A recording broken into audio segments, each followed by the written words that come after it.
नमस्ते। ज्ञान में विद्या चैनल में आप सभी का स्वागत है, अभिनंदन है। आज की कक्षा में हम पढ़ते हैं कक्षा 11th के लिए अध्याय नंबर 5 ज्योतिबा फुले।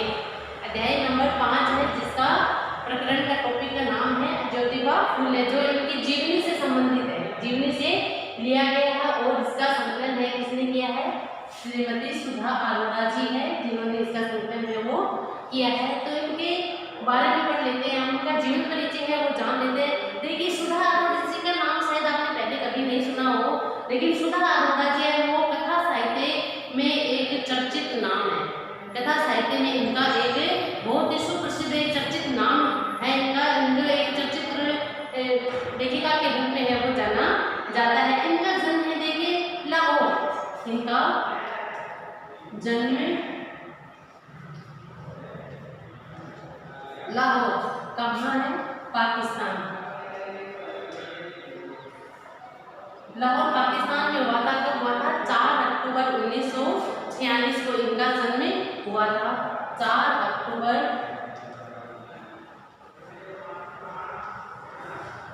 1946 को इनका जन्म हुआ था। लाहौर पाकिस्तान में इनका जन्म हुआ था। 4 अक्टूबर 1946 को इनका जन्म लाहौर पाकिस्तान में हुआ था। विश्वविद्यालय की शिक्षा यानी उन्होंने उच्च शिक्षा है वो उच्च शिक्षा कहाँ से ली थी? कलकत्ता विश्वविद्यालय से ली थी। उच्च शिक्षा इन्होंने कलकत्ता विश्वविद्यालय से ली थी।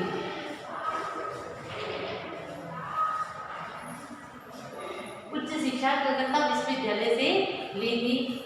और फिर देखिए यहीं पर इन्होंने अध्यापन कार्य यानी जिस कलकत्ता विश्वविद्यालय से इन्होंने उच्च शिक्षा ली थी, यहीं से इन्होंने सन 1969 से 1971 तक है अध्यापन कार्य किया। इसी विश्वविद्यालय में इन्होंने अध्यापन कार्य किया था, जहां से इन्होंने उच्च शिक्षा प्राप्त की थी कलकत्ता विश्वविद्यालय से। वहीं पर इन्होंने 1969 से लेकर 1971 तक है वो अध्यापन कार्य भी किया था। इसके बाद में देखिए इनके कई कहानी संग्रह भी प्रकाशित हो चुके हैं। इन्होंने कई विधाओं में लिखा है। इन्होंने उपन्यास भी लिखे हैं, कहानी भी लिखी है, उपन्यास, कहानियां, स्त्री विमर्श भी इन्होंने किए हैं, स्त्री विमर्श पर भी लिखा है, कविताएं भी इन्होंने लिखा है, कविताएं भी इन्होंने लिखी है। तो इन्होंने कई विधाओं पर है वो अपना लेखनी है वो चलाई है। उपन्यास, कहानी, स्त्री विमर्श, कविताएं है वो लिखी है। अगर इनके कहानी संग्रह प्रकाशित हो चुके, अगर कहानी संग्रह की बात की जाए तो बगैर तरासे हुए, बगैर तरासे हुए इनके कहानी संग्रह है। युद्ध विराम, काला शुक्रवार,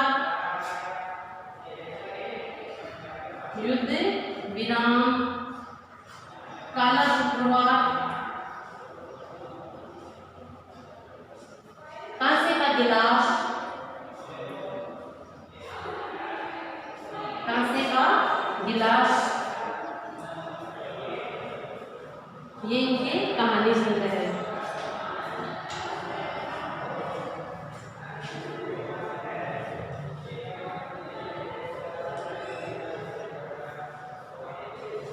इनके कहानी संग्रह इन्होंने एक उपन्यास लिखा था, यही कहीं पर था। उपन्यास इनका है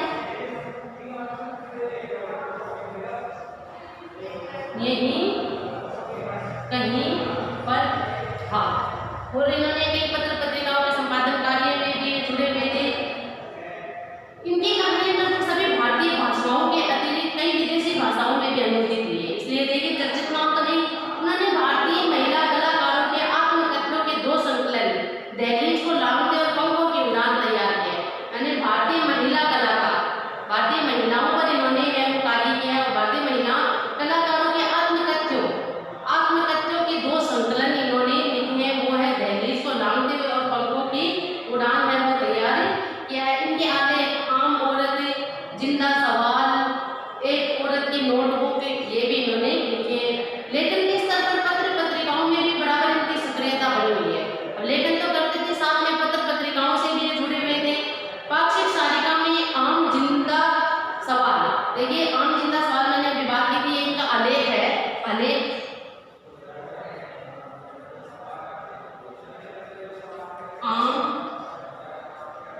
जिंदा सवाल।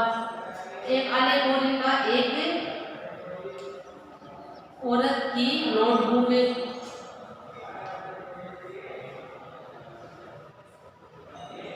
तो इन्होंने देखिए जो पाक्षिक क्या नहीं होता है, पाक्षिक पत्र पत्रिकाएं होती है जो महीने में 2 बार निकलते हैं। महीने में 2 पक्ष होते हैं, 15-15 दिन के 2 पक्ष होते हैं। तो पाक्षिक पत्रिका की सारिका, उसमें इनका आम आदमी, जिंदा सवाल और राष्ट्रीय दैनिक जनसत्ता में महिलाओं से जुड़े मुद्दों पर उनका साप्ताहिक स्तंभ वामा बहुत चर्चित हुआ था।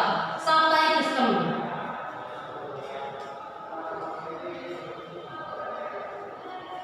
वामा बहुत चर्चित हुआ था।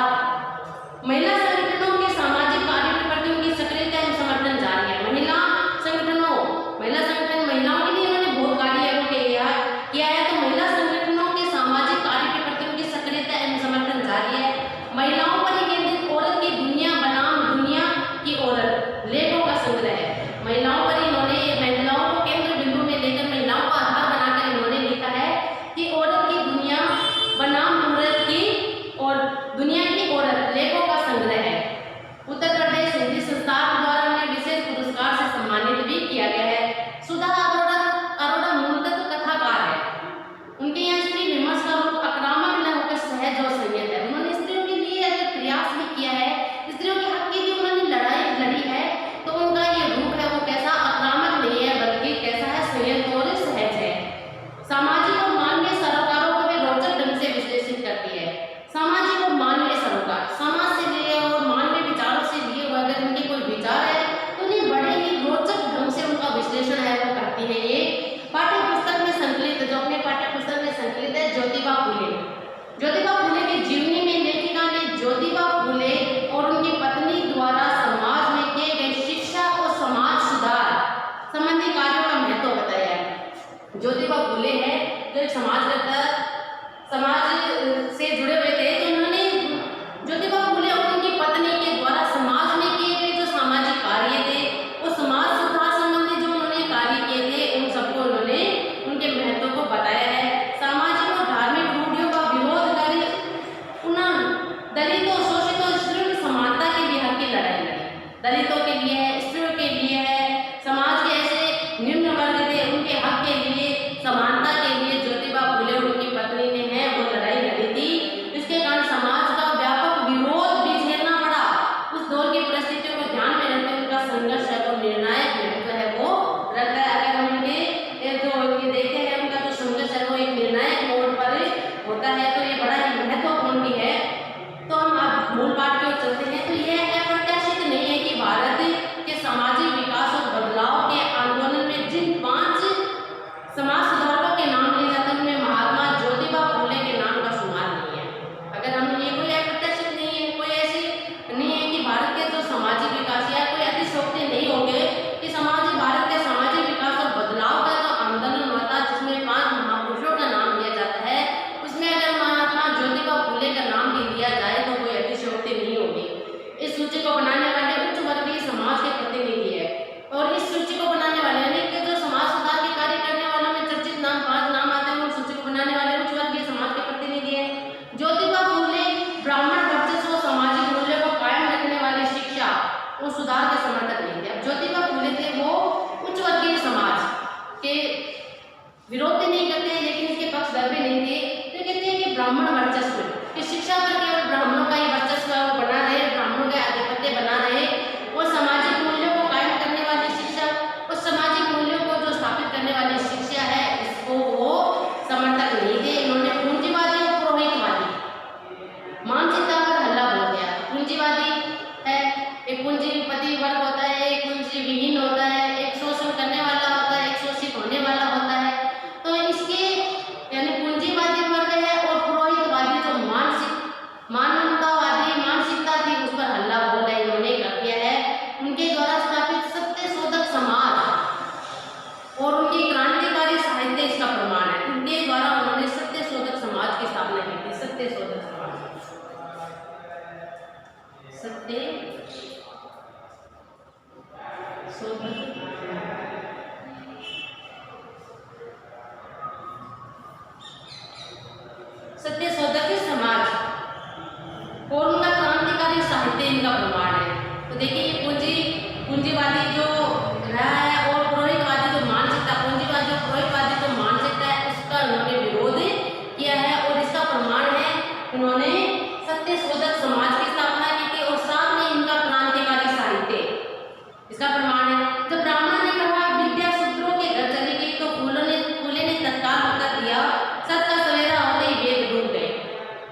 अब में आते हैं। तो उन्होंने बताया कि ये जो प्रक्रिया है समाज में, वर्ण व्यवस्था है, जाति व्यवस्था है या वर्ग व्यवस्था है समाज में, तो ये एक दूसरे का शोषण करने में कड़ी से कड़ी जुड़ी हुई है, एक दूसरे के पूरक है। उनका कहना था कि राज सत्ता और ब्राह्मण आधिपत्य के तहत धर्मवादी सत्ता आपस में साठ-गांठ कर इस सामाजिक व्यवस्था मशीनरी का उपयोग करती है। अब ज्योतिबा फुले जी थे, उनका क्या मानना था कि राज सत्ता और ब्राह्मण अस्तित्व, ब्राह्मणों का जो आधिपत्य था उसके तहत धर्मवादी सत्ता है वो आपस में साठ-गांठ कर देती है, आपस में हाथ मिला देती है, आपस में मेल जोल कर देती है और सामाजिक व्यवस्था और मशीनरी का उपयोग करती है। उनका कहना था कि शोषण व्यवस्था के खिलाफ दलितों के अलावा स्त्रियों को भी आंदोलन करना चाहिए। तो कहते हैं समाज में जो ये वर्ण व्यवस्था थी, जाति व्यवस्था थी या राज व्यवस्था थी या वर्ग व्यवस्था थी, इसमें न केवल दलितों को विरोध करना चाहिए बल्कि स्त्रियों को भी इस आंदोलन में कूद पड़ना चाहिए, स्त्रियों को भी आंदोलन है वो करना चाहिए। महात्मा ज्योतिबा फुले के मौलिक विचार गुलामगिरी, शेतकऱ्यांचा आसूड यानी किसानों का प्रतिशोध, सार्वजनिक सत्य, धर्म आदि पुस्तकों में संकलित है। महात्मा ज्योतिबा फुले के मौलिक विचारों की अगर हम बात करें, इनके मौलिक विचारों को हमें देखें तो इनके विचार है गुलामगिरी, जो इनकी रचना है गुलामगिरी या किसानों का प्रतिशोध या फिर सार्वजनिक सत्य, धर्म, इन पुस्तकों में इनके जो ये मौलिक विचार है वो हमें देखने को मिलते हैं। इनके अलावा इनके जो अपने विचार है, इन्होंने स्वतंत्रता पूर्वक भी अपने विचारों को है वो रखा है। इनके विचार अपने समय के बहुत आगे थे। उन्होंने आदर्श परिवार के बारे में उसकी अवधारणा है जिस परिवार में पिता हो, अगर ये कहते हैं महात्मा ज्योतिबा फुले जी का मानना था कि अगर आदर्श परिवार है वो किसे कहेंगे, एक आदर्श परिवार की अवधारणा है वो कैसा परिवार होगा, तो कहते हैं जिस परिवार में पिता है वो बौद्ध धर्म को मानने वाला, बौद्ध हो, और माता है वो ईसाई हो, बेटी है वो मुसलमान हो, बेटा है वो सत्य धर्मी हो, सत्य धर्म और सत्य और धर्म के मार्ग पर चलने वाला हो, ऐसा परिवार एक आदर्श परिवार कहलाता है। ये उनके विचार थे। आधुनिक शिक्षा के बारे में भी फुले जी है वो कहते हैं यदि आधुनिक शिक्षा का लाभ सिर्फ उच्च वर्ग,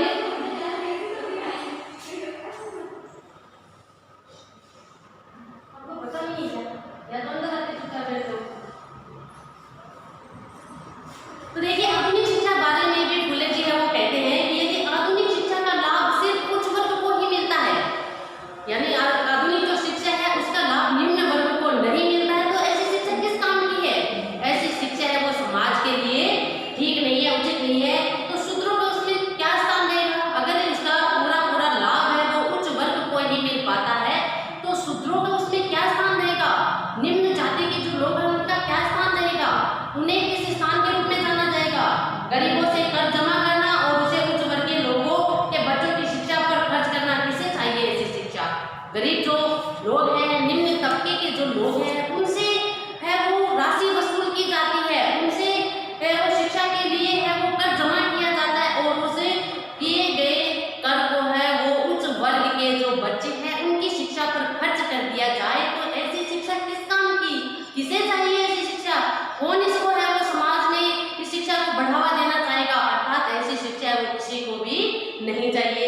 स्वाभाविक है कि विकसित वर्ग का प्रतिनिधित्व करने वाले और सर्वांगीण समाज सुधार न चाहने वाले तथाकथित संभ्रांत समीक्षकों ने महात्मा फुले को समाज सुधारकों की सूची में कोई स्थान नहीं दिया।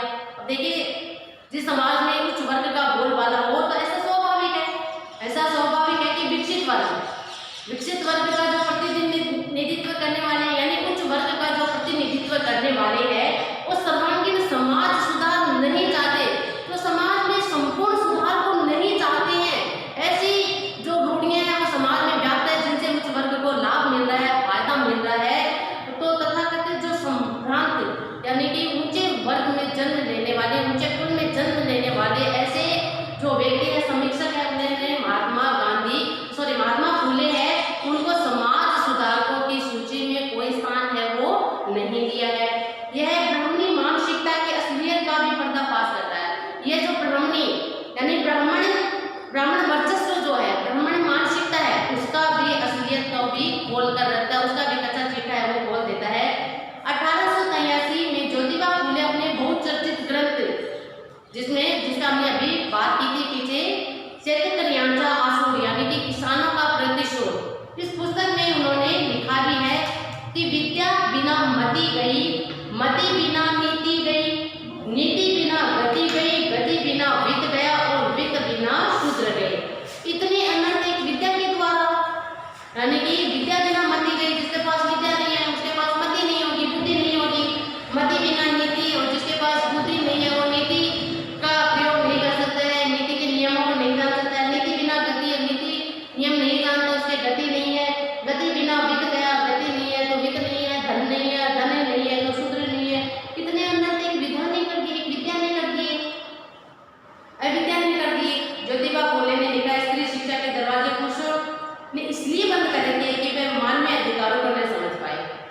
स्त्री शिक्षा का विरोध करने वाले समाज में ऐसे पुरुष है जो स्त्री शिक्षा का विरोध करते हैं।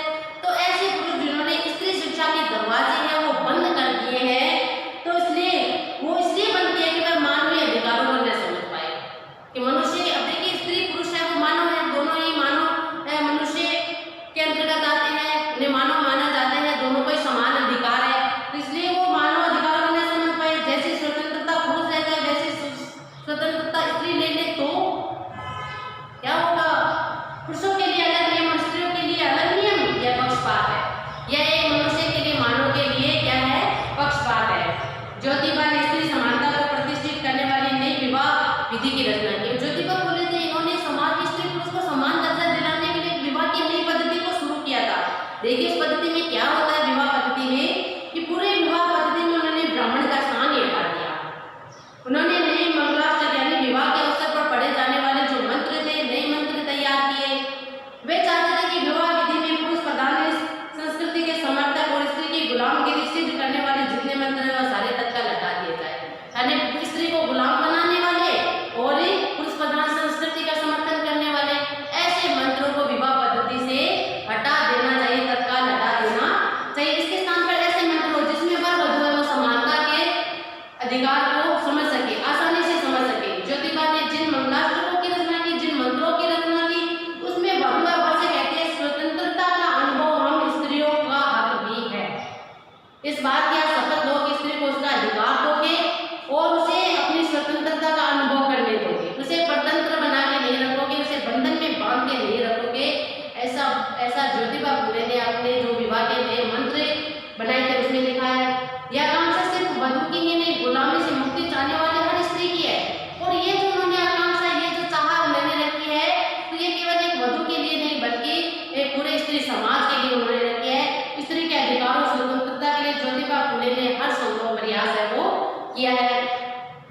1888 में जब ज्योतिबा फुले को महात्मा की उपाधि से सम्मानित किया गया तो उन्होंने कहा मुझे महात्मा मत कहिए, मुझे महात्मा कहकर मेरे संघर्ष को है वो विराम चिन्ह मत लगाइए।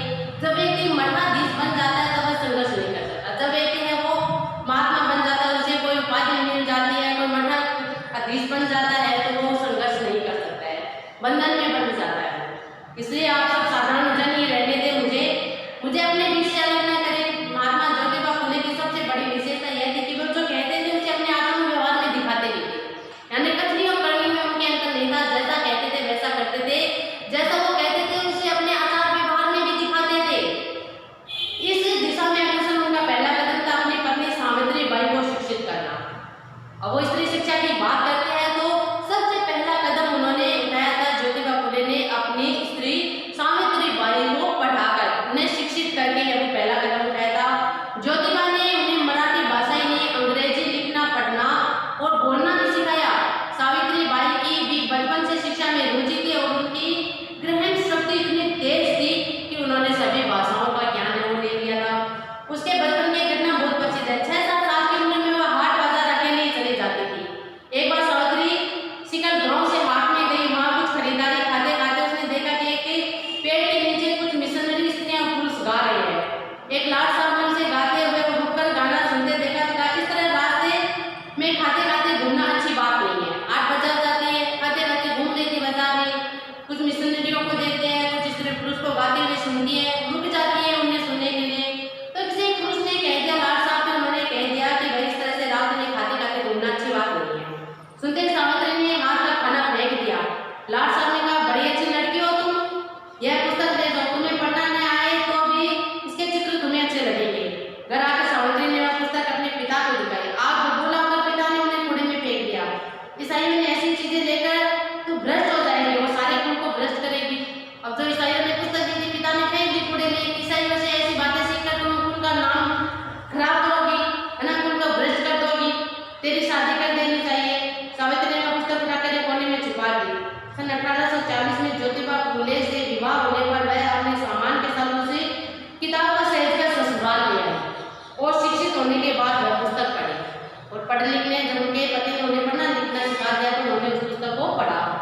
14 जनवरी 1848 को पुणे में बुधवार पेट निवासी भिड़े के बाड़े में पहली कन्या पाठशाला की स्थापना हुई। पूरे भारत में लड़कियों की शिक्षा की यह पहली पाठशाला थी, यानी लड़कियों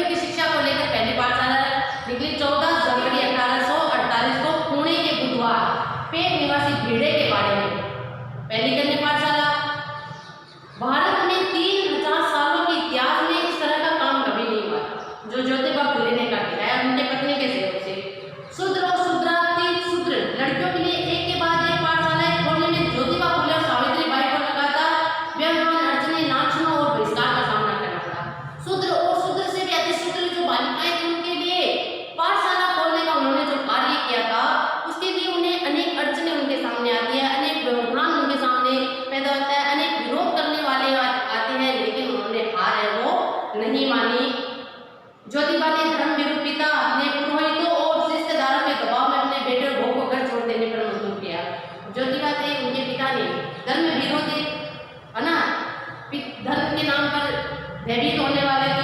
पिता ने पुरोहित और रिश्तेदारों के दबाव में आकर अपने बेटे बहू को घर से निकल जाने के लिए कह दिया।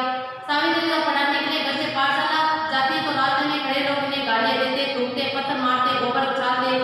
दोनों पति पत्नी सारी बाधाओं से जूझते अपने काम पर लगे रहते थे। 1840 से 1890 तक 50 वर्षों तक ज्योतिबा और सावित्री बाई ने प्राण होकर अपने मिशन को पूरा किया कि स्त्री शिक्षा के लिए उन्होंने कार्य किया। एक और एक मिलकर 11 होते हैं। ज्योतिबा फुले, सावित्री बाई फुले ने हर मुकाम पर कंधे से कंधा मिलाकर काम किया। दोनों पति पत्नी एक दूसरे के साथ चलते थे। मिशनरी महिलाओं की तरह किसानों और रजपूतों की झुग्गी झोपड़ियों में जाकर लड़कियों को शिक्षा दी। लड़कियों की पाठशाला भेजने के लिए उन्हें मनाया, आग्रह किया और बाल हत्या प्रतिबंधक गृह में अनाथ बच्चों और विधवाओं के लिए दरवाजे देना और उन्हें नवजात बच्चों की देखभाल करना या महार जातियों, चमार जातियों, मांग जाति के लोगों की एक घुट पानी पीकर प्यास बुझाने की तकलीफ देकर अपने घर के पानी में और सभी जातियों के लिए खोद देना। देखिए कितने अच्छे सामाजिक कार्य बनेंगे। हर काम पति पत्नी ने डंडे की चोट पर किया। कुरीतियों, अंधविश्वास, परंपरा, पारंपरिक अनीतिपूर्ण रूढ़ियों को ध्वस्त कर दलितों, शोषितों के हाथ में खड़े हुए, उनके लिए उन्होंने कार्य किया। आज एक प्रतिस्पर्धात्मक समय में जब प्रबुद्ध वर्ग के प्रतिष्ठित जाने माने दंपति साथ रहने के कई वर्षों बाद अलग होते एक दूसरे को संपूर्णतः नष्ट भ्रष्ट करने और एक दूसरे की जड़ें खोदने पर आमादा हो जाते हैं, महात्मा ज्योतिबा फुले और सावित्री बाई फुले का एक दूसरे के प्रति और एक लक्ष्य के प्रति समर्पित जीवन एक आदर्श दाम्पत्य की मिसाल बनकर है वो चमकता है। देखिए वर्तमान में हम देखते हैं समृद्ध प्रतिष्ठित प्रबुद्ध परिवार जो माने जाते हैं उसमें जाने माने दंपति कई वर्षों तक साथ रहते हैं और जब वो एक दूसरे से अलग हो जाते हैं, वर्षों बाद एक दूसरे से अलग हो जाते हैं, तो वे एक दूसरे को नष्ट भ्रष्ट करने और एक दूसरे की जड़ें को एक दूसरे को नीचा दिखाने के लिए कितने तैयार रहते हैं, कितने आमादा रहते हैं। लेकिन महात्मा ज्योतिबा फुले उनकी पत्नी सावित्री बाई है जिन्होंने एक दूसरे के प्रति अपने कर्तव्य को निभाते हुए एक दूसरे के लक्ष्य के प्रति समर्पित जीवन जिया। ये एक आदर्श दाम्पत्य की मिसाल बनकर है वो चमकता है। तो ये थे इनकी ज्योतिबा फुले जी की जीवनी। ज्योतिबा फुले का नाम समाज सुधारकों की सूची में समाज क्यों नहीं है? क्योंकि यहाँ क्या थी, शिक्षा के ऊपर किसका पंडितों का अधिकार था, पंडितों का आधिपत्य था। वो समाज के ऐसे प्रबुद्ध जन थे, ऐसे कुछ वर्ग के लोग थे जो समाज का संपूर्ण विकास नहीं करना चाहते थे। संपूर्ण विकास के चलते उन्होंने ज्योतिबा फुले का नाम है समाज सुधारकों की सूची में नहीं लिया। शोषण व्यवस्था में क्या क्या षड्यंत्र रचे उनके? शोषण व्यवस्था में है वर्ग व्यवस्था बनी, जाति व्यवस्था बनी, वर्ण व्यवस्था बनी, वर्ग व्यवस्था बनी। तो इसने एक दूसरे के बुरे के रूप में एक दूसरे का शोषण करते आए हैं। ज्योतिबा फुले द्वारा प्रतिपादित आदर्श परिवार क्या आपके विचारों में आदर्श परिवार से मेल खाता है? ज्योतिबा फुले ने आदर्श परिवार बताया कि जिसमें पिता बौद्ध हो, माता है वो किसी और धर्म को मानने वाली हो, पुत्री हो मुसलमान हो, पुत्र हो एक धर्म सत्य धर्म को मानने वाला हो। लेकिन वर्तमान समय में ऐसा परिवार है वो नहीं हो सकता है। परिवार है वो अन्य वर्ग अन्य जाति को है वो महत्व नहीं देता है। स्त्री समानता को प्रतिष्ठित करने के लिए ज्योतिबा फुले के अनुसार क्या क्या होना चाहिए? उनके लिए शिक्षा का हुनर, शिक्षा की व्यवस्था होनी चाहिए। उन्हें सबसे पहले शिक्षित होना चाहिए। उसके बाद में उन्हें अपने समानता के अधिकार के लिए आंदोलन करना चाहिए। उन्हें समाज में स्वतंत्रता का वातावरण मिलना चाहिए, स्वतंत्रता का अधिकार मिलना चाहिए, समानता का अधिकार मिलना चाहिए। सावित्री बाई के जीवन में क्रांतिकारी परिवर्तन किस प्रकार है? सावित्री बाई के जीवन में क्रांतिकारी विचार है। क्रांतिकारी परिवर्तन अपने पति के विचारों के साथ मेल खाने से हुए। उन्हें पढ़ाया गया, उन्हें अंग्रेजी शिक्षा पढ़ाई गई, बोलना सिखाया गया। ज्योतिबा फुले सावित्री बाई के जीवन से प्रेरित होकर आप समाज में क्या परिवर्तन करना चाहेंगे? हम भी है वो स्त्री शिक्षा के लिए प्रयास करेंगे या हम भी जो दलित वर्ग है, निम्न वर्ग है, उसमें अगर कोई शोषण हो रहा है तो शोषण के खिलाफ आवाज उठाएंगे। समाज में और भी कोई ऐसी रूढ़ियाँ हैं, ऐसी परंपराएं हैं, ऐसी कुप्रथाएं हैं जिसे मिटाने का प्रयास है अवश्य करेंगे। उनका दाम्पत्य जीवन किस प्रकार आधुनिक दंपतियों के लिए प्रेरणा? आधुनिक समय में दंपति देखते कई वर्षों साथ रहने के बाद अलग हो जाते हैं, तब एक दूसरे की बुराइयां करते हैं, एक दूसरे की जड़ें काटने में, एक दूसरे को नीचा दिखाने में, एक दूसरे को नष्ट भ्रष्ट करने में है वो आमादा रहते हैं। लेकिन ज्योतिबा फुले थे और उनकी पत्नी सावित्री बाई जो एक दूसरे के पूरक बन के रहते हैं, एक दूसरे का लक्ष्य ही उनका अपने जीवन का लक्ष्य हो जाते हैं। तो इस तरह से उनका एक आदर्श दाम्पत्य जीवन था। फुले दंपति ने स्त्री समस्या के लिए जो कदम उठाया क्या उसी का अगला चरण बेटी बचाओ बेटी पढ़ाओ कार्यक्रम है। फुले दंपति ने स्त्री समस्या के लिए कदम उठाया था। स्त्रियों की समस्या की पहले तो उन्होंने स्त्री दलित बालिका